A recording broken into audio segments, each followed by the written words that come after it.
Welcome back.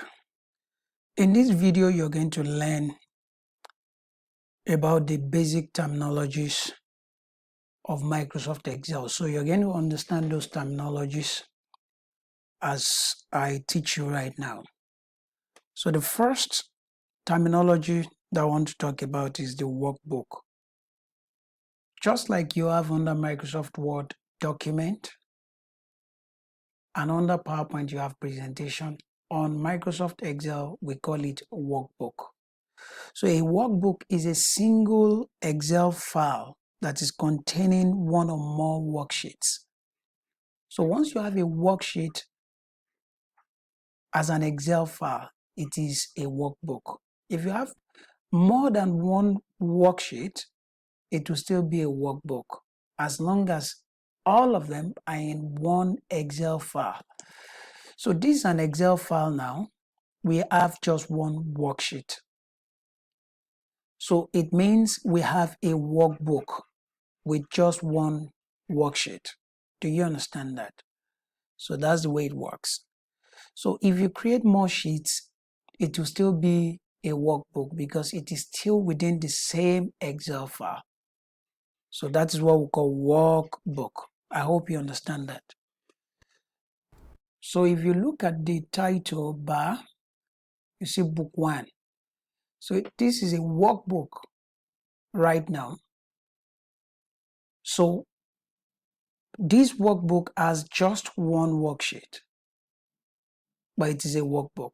If I create more worksheets by adding a worksheet to it, it will still be a workbook. So you need to understand that. I hope you got that. Okay. So the next thing I want to talk about is a worksheet. I've shown you that already. This is a worksheet. This is another worksheet. So a worksheet is just a single report or a single tab in a workbook. So this is a workbook now, but this sheet is a worksheet within this workbook. This is another worksheet within this workbook. So it's a single tab. So this tab now is a worksheet. This tab is another sheet. Do you understand that?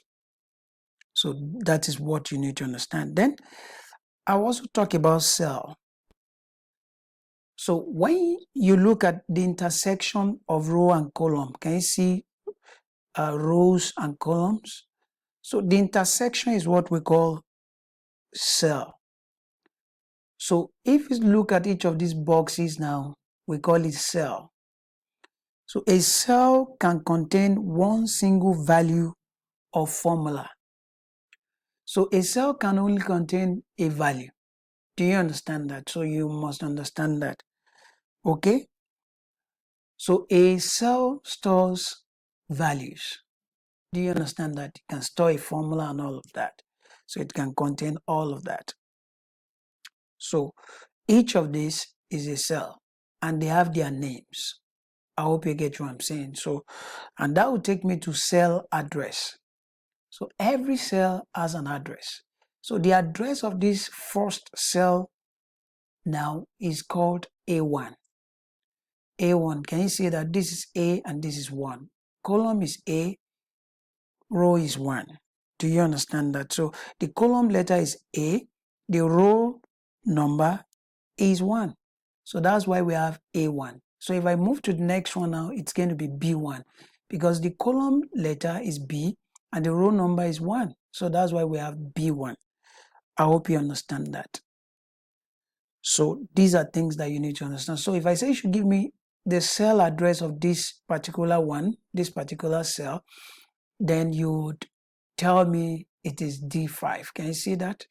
So when you come to the name box, you will know the name or the cell address of any cell that you're looking for.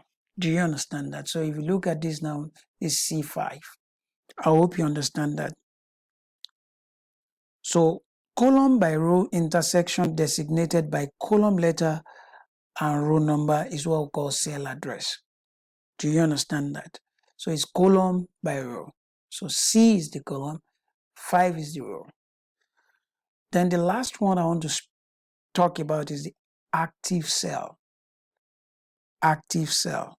So anywhere you have the thick border being displayed, that is the active cell. It means that is the focus on this Excel sheet for now. So if I do anything, it will affect this particular active cell. Do you understand that? So cell that is currently displayed with thick border is called active cell. So if I click here now, this is the active cell because this is the border, the thick border. So if I click here now, this is the active cell. So it means if I type now, it's going to be within this box. Do you understand that? If I come here and I type, it will affect here. It won't come here. So whatever you do will affect the active cell or the selection that you've made. I hope you're getting that now. So if I make a selection like this, this is active. So whatever I do will affect this active range of cells. I hope you got that now. So these are the clear things that you need to understand. Okay? So from what you've seen now, I want to believe you should be able to now separate between workbook, worksheets, and cells. So take your time, look at it again, watch the video over and over again for you to understand. The entire Excel file is called workbook. Each of these tabs is called a worksheet. Then the intersection between the rows and columns, we call them cells. Do you understand that? So each of these boxes is called a cell. And I want to believe you understand that clearly. So this is where we're going to stop in this video. Thank you.